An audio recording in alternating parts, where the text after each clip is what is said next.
non. Bonne année à tous les dreamers, j'espère que vous allez bien. Aujourd'hui, je voulais vous faire cette petite vidéo pour les gens qui auraient pris comme bonne résolution de se lancer sur YouTube en 2024. Avant de commencer cette vidéo, n'hésite pas à t'abonner et je te souhaite un bon visionnage. Alors pour commencer, tout le monde te dira, parce qu'il y a beaucoup de personnes qui parlent d'avant, te diront que c'est trop tard pour se lancer sur YouTube. Parce que c'est vrai qu'il y a 10, 12, 15 ans, c'était plus facile de se lancer sur YouTube, évidemment parce que c'était le début. Donc la qualité des vidéos n'était pas le principal critère qui était recherché sur YouTube, c'était plutôt la personnalité et le gameplay, alors que maintenant c'est vrai que les gens veulent de la qualité dès le début, donc quand tu te lances, c'est vrai que c'est plus compliqué d'avoir une communauté. Avant, il y a 10, 12 ans, c'était beaucoup plus facile d'avoir une communauté. Par exemple, moi j'ai commencé ma première chaîne il y a un peu plus de 10 ans, j'avais une facilité à avoir des commentaires, des GM, des visionnages, c'était beaucoup plus facile. Bon là j'avoue que j'ai plus de vues, je vous expliquerai ensuite pourquoi, mais c'était plus facile avant d'avoir une communauté. Mais il y a encore beaucoup de choses qui font que ça vaut le coup de se lancer maintenant, en 2024, sur YouTube. Première chose, et bien évidemment, vu que la technologie a évolué, vous avez de nouveaux logiciels de montage, vous en avez des compliqués qui sont très utilisés par les monteurs professionnels, ce qui est type Adobe Premiere, DaVinci ou d'autres logiciels. Mais pour les débutants, vous avez aussi pas mal de nouveaux logiciels comme Filmora. Moi par exemple j'utilise Filmora, c'est pas un placement de produit ou quelque chose, j'utilise Filmora 13 parce qu'il y a beaucoup de tutoriels sur internet, que c'est un logiciel très intuitif et très facile. Alors oui, je n'ai pas toutes les possibilités qu'il y a sur d'autres logiciels, mais c'est très pratique et ça me permet de faire plein de choses sur mes vidéos. Pour l'instant je fais que du basique parce que c'est petit à petit que je vais acquérir en expérience et pouvoir faire de meilleurs montages, mais je m'amuse beaucoup. Avant j'utilisais Sony Vegas Pro qui est moins intuitif, moins visuel. C'était la version de 2011, donc soyez gentils, c'est normal peut-être que ce soit pas intuitif et visuel, mais Filmora est très utile comme logiciel, sachant qu'il y a plein de possibilités, il y a la possibilité d'utiliser un IA, d'avoir les textes et les sous-titres, c'est très bien. Vous verrez plein de tutoriels sur internet qui vous permettront de bien prendre en main ce logiciel. Alors évidemment il est payant, moi je le prends à l'année, ce qui fait que ça doit coûter une quarantaine d'euros à l'année, et ce qui me fait aussi, ce qui permet d'avoir la dernière mise à jour à chaque fois. Donc là, j'avais pris Filmora 12 et je suis passé à Filmora 13 avec la mise à jour. Voilà. En deuxième chose, la technologie a beaucoup évolué aussi, donc on a découvert de nouveaux logiciels qui étaient déjà présents aussi à cette époque-là, mais vous avez Photoshop, Canva qui vous permettent de faire des miniatures. Les miniatures, beaucoup n'en font pas, alors que ça vous démarque de beaucoup comparé aux autres YouTubeurs. Par exemple, moi j'ai des amis qui se sont lancés sur YouTube qui ont beaucoup de vidéos, qui ont des vidéos quand même de bonne qualité, mais qui n'ont pas de miniature, du coup qui n'ont que très peu de vues, alors qu'une miniature ça met quand même en avant votre visage si vous le mettez en avant, ou votre personnage qui vous représente si vous avez choisi un avatar ou quelque chose, ou alors votre gameplay, une phrase choc ou quelque chose, sachant que quand on regarde juste une miniature, des fois c'est votre visage en haut à gauche ou en haut à droite, ou peu importe où est-ce que vous le placez, et juste un moment du jeu, du coup c'est moins agréable à regarder et ça donne moins envie de cliquer. Donc la miniature vous permet vraiment d'accrocher l'œil du viewer. Donc n'hésitez pas à vous faire des miniatures, c'est très facile. Moi ça me prend environ 5-6 minutes pour celle que je fais. Donc par vidéo c'est pas mal quand même, il faut se le dire. Donc n'hésitez pas à en faire, ça vous démarquera. Autre chose maintenant avec l'évolution, on a tous des téléphones, donc avec le téléphone vous pouvez vous en servir comme webcam. Si vous vous dites que vous n'avez pas de webcam pour votre PC ou pour vous filmer en vidéo YouTube, vous avez aussi maintenant le téléphone grâce à l'application Droidcam. Donc ça c'est pour les Android. Pour les iPhones, je ne sais pas du tout s'il y en a une aussi, j'imagine que peut-être, mais en tout cas moi j'ai un iPhone maintenant, j'avais un Android qui me servait aussi de Droidcam bien avant quand je faisais des vidéos. Donc n'hésitez pas à l'utiliser, c'est une application gratuite, ça vous permet en fait d'avoir en direct votre webcam sur votre enregistrement de jeu. Donc c'est très pratique, bon la qualité sera peut-être pas aussi bonne qu'une vraie webcam, mais ça peut aller en attendant d'avoir autre chose. Pareil pour les micros, vous avez un micro écouteur, ça marche aussi, on l'avait beaucoup vu sur les débuts de YouTube, beaucoup avaient juste des écouteurs et parlaient avec le micro qu'il y avait là. Et sinon après vous avez des micros qui sont pas chers du tout, des casques gaming qui sont pas chers. Moi par exemple mon GK132 il m'a coûté je crois 32 euros, donc ce qui n'est pas excessif pour un casque et un micro. Donc voilà, il n'y a même pas d'excuses parce que de toute façon maintenant on peut tout faire en très peu cher. Le plus important c'est d'avoir son PC évidemment. Dernière chose pour se lancer maintenant sur YouTube, c'est parce qu'il y a les IA. Alors, Vous allez me dire, l'IA, ça apporte des bonnes choses et beaucoup de mauvaises choses. Alors les mauvaises choses, c'est que maintenant beaucoup détournent du contenu grâce aux IA, ce qui n'est pas aussi alors ça fait drôle, mais c'est pas le but principal de l'IA. Moi, par exemple, toutes mes bannières ou visuels sont faites avec une IA. En fait, j'utilise Imagy que je vous ai présenté sur ma vidéo Se lancer sur Twitch en 2023-2024, que vous aurez aussi dans la description. Et en fait, Imagine me permet, grâce à un prompt de, par exemple, moi j'adorais Spider-Man et les renards, de mettre renard en Spider-Man avec fond gaming, et ça m'a fait une image renard Spider-Man fond gaming. Pareil pour, j'ai mis un peu comment j'étais, brun, yeux bruns, petite barbe. Évidemment, il a rien compris, il m'a mis cheveux longs et grosse barbe. C'est pour ça que j'ai changé ma photo de profil YouTube. Mais alors, il y a quelques petits défauts, évidemment, c'est une intelligence artificielle.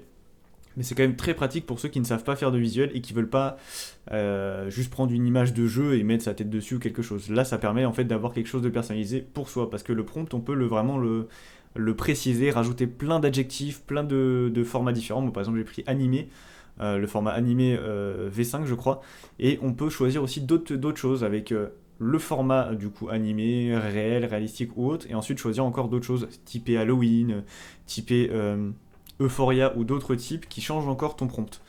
Donc voilà, ça vous permet de faire plein de choses, sachant que l'IA existe aussi sur certaines applications comme Caption, que moi j'utilise pour certains shorts, surtout sur TikTok, qui permet d'avoir en fait un sous-titre dynamique sur mes vidéos. Voilà, je trouve ça très joli, je trouvais ça très agréable à voir sur les vidéos d'autres youtubeurs ou d'autres personnes sur TikTok, et je voulais le faire, et j'ai vu que grâce à Caption, ça me le permettait. Bon, il y a des moments ça décale évidemment, parce que moi je parle assez vite, mais ça permet quand même d'avoir des visuels très très beaux et des petites vidéos assez dynamiques. Maintenant, ce qu'il faut faire si tu veux te lancer sur YouTube en 2024 pour te démarquer des autres. Alors, ma première phrase va vraiment aller à l'encontre de ça, c'est ne pas avoir peur de faire quelque chose qui a déjà été fait. Donc tout le monde va te dire, par exemple, bah là, tu te dis, je vais faire tel jeu, tu regardes sur YouTube, ça a déjà été fait. Même si ça a été fait récemment, on s'en fout. T'as envie de faire ce jeu-là, tu le fais. Les gens viendront pour le jeu déjà, et déjà s'ils veulent aller voir ce youtubeur là, ils viendront pas te voir, ça changera pas, tu gagneras pas ses abonnés à lui, donc de toute façon tu te feras ta propre communauté avec ton jeu. Donc tu fais le jeu que tu as envie de faire, les gens vont venir soit pour le jeu, soit pour ta personnalité, et après ils resteront pour toi, c'est tout. Il n'y a pas besoin de se dire c'est du plagiat, le plagiat c'est la copie-coller. Si tu fais le même jeu, c'est pas du plagiat, c'est pas parce que quelqu'un l'a déjà pris. Moi par exemple, sur ma première chaîne YouTube, j'avais fait Nox Timor, un jeu qui était sur un site de jeux indépendant. Et une semaine après, Squeezie l'a fait. Et c'est pas du plagiat non plus.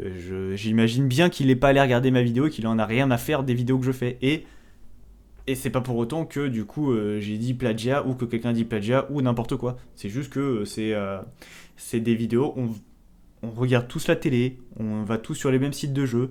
Peut-être que tu choisiras le même jeu que quelqu'un d'autre, mais fais-le. Il n'y a aucune peur à avoir, les gens viennent pour toi, c'est tout. Profite à fond, tape-toi des barres, si tu rigoles à fond, même si tu rigoles beaucoup, tu as l'impression que ça gâche ta vidéo. Non, le rire ça apporte le rire ça apporte de la communication, c'est attractif, ça donne envie. C'est pour ça que sur les lives Twitch, les gens se connectent quand ils te voient rigoler, quand ils te voient passer un bon moment. Il faut que tu passes des bons moments et que tu le partages. C'est tout ce qu'il faut faire si tu veux te lancer. Le tout seul à faire la tête, ça marche plus du tout. Maintenant, il faut vraiment des bons moments. Les gens veulent voir des personnes qui s'amusent comme des amis. Avancer à plusieurs, il faut avancer à plusieurs et par exemple soit avec d'autres personnes qui veulent se lancer sur YouTube, soit des amis qui veulent bien participer à tes vidéos, ou alors des abonnés qui veulent participer aussi. Il faut que tu utilises l'onglet communauté, que tu parles avec eux, que tu interagisses avec tes abonnés, que tu interagisses avec les gens qui t'entourent pour que ça fasse des vidéos attractives et dynamiques. En dernière chose, il faut que tu utilises tous les réseaux possibles. Alors, Facebook, ça marche beaucoup moins si tu es jeune. Les très jeunes ne sont pas sur Facebook. Moi, Facebook, je m'en sers pour, comme je vous l'avais dit dans mon débrief premier mois sur YouTube, qui date déjà d'il y a un an et demi, 2 ans peut-être, j'allais sur toutes les pages pub chaîne YouTube, les choses comme ça, où je partageais en fait mon contenu. Mais grâce à ça, tu ne gagnes que 2 à 3 vues. Moi, je regarde sur parce que maintenant avec Analytics, on a toute la vision sur d'où tu as tes vues, et je vois que j'ai des vues en fait qui viennent 2 à 3 vues qui viennent de Facebook. Donc sur les 30 pages où je fais ma pub, j'ai 3 vues. Mais sur les autres contenus, sur les autres plateformes type TikTok, Instagram. Alors Instagram, ça marche beaucoup moins de mon côté. Instagram, pour vous dire, la petite anecdote, c'est que j'avais mis une vidéo, donc une vidéo que j'ai adorée, un petit moment qui s'est passé sur Twitch, et donc ça vous pourrez de toute façon le voir si vous êtes sur mon Instagram ou sur TikTok, ou il est passé aussi sur YouTube. Et en fait, quand j'avais créé mon compte Instagram, je m'étais trompé, j'avais mis personne publique, ou personnage public, je crois, un truc dans ce style-là. Et je n'ai pas compris, j'ai eu 19 000 vues sur ce réel-là. Par contre, dès que j'ai remis la bonne catégorie et que j'ai enchaîné les réels, même de meilleure qualité, mieux travaillé ou autre, j'ai pas eu spécialement de vues. Donc du coup, je ne comprends pas un peu l'algorithme d'Instagram, je ne sais pas comment ça marche. J'ai les mêmes hashtags, du meilleur contenu vidéo, mais ça fonctionne plus ou moins bien. Donc je ne sais pas trop comment ça marche, mais en tout cas, sinon sur TikTok, ça marche très bien. N'hésitez pas à faire des petites vidéos sur TikTok en mettant à chaque fois votre chaîne YouTube, mais dites-leur de venir sur YouTube ou sur Twitch, suivant sur quelle plateforme vous voulez les envoyer. À savoir que vous allez rapatrier pas mal de personnes qui viennent de plateformes différentes, parce qu'il y en a beaucoup qui sont sur TikTok, mais qui voient des extraits de tes vidéos en se disant « Ah mais c'est ultra drôle, il a l'air super cool ce gars !» Et au final qui passeront sur YouTube pour voir des vidéos plus longues et plus intéressantes, ou de concepts différents, voir un peu ce que tu fais. Pareil sur Twitch. Sur Twitch, c'est comme ça aussi que ça marche. Et utiliser aussi YouTube Short. J'avoue que depuis que je me sers de YouTube Short, ça marche vraiment bien. Moi, j'ai vu que mes vues sur mes vidéos, à défaut de gros youtubeurs où ça descend à cause des YouTube Short sur leurs vidéos, moi ça augmente. Donc je suis très content de YouTube Short. Donc n'hésitez pas. Pour conclure, mesdemoiselles et messieurs, n'hésitez pas à vous lancer sur YouTube. N'hésitez pas à vous lancer sur n'importe quel projet. Même si vous vous dites que vous n'êtes pas assez bon ou autre, si vous vous lancez pas maintenant, vous vous lancerez jamais. Ça fait du bien de se dire qu'on est parti sur quelque chose, qu'on est lancé. À savoir que YouTube, vous pouvez le prendre à la tranquille, mettre 1, 2, 3 vidéos par semaine. Il n'y a pas une obligation de régularité. Ça marche mieux évidemment si vous êtes très régulier. Mais moi par exemple, je fais une vidéo par semaine à 2. J'en mets rarement plus. Et je profite vraiment beaucoup de YouTube. Et je me fais plaisir, je me bloque pas. Si j'ai envie de faire une vidéo, j'en fais une. Je suis souvent en avance sur mes vidéos, mais voilà.